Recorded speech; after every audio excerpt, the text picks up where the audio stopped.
in this quick tutorial we are going to show you that how to turn on live notifications from account you follow. It's super easy and we will make sure you get it right.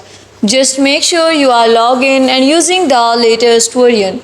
Make sure to watch the complete video and follow each step carefully to avoid forgetting anything and making mistakes. Firstly, you have to open the TikTok app, move to the profile, click on the three lines which appear at right top corner. Click on settings and privacy here.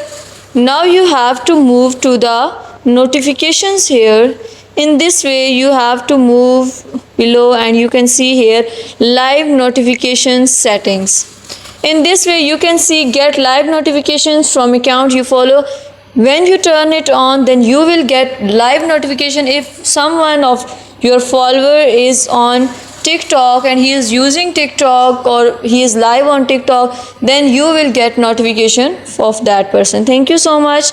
That was all. Please consider showing your support by commenting, liking, sharing and subscribing to our channel for more valuable content in the future.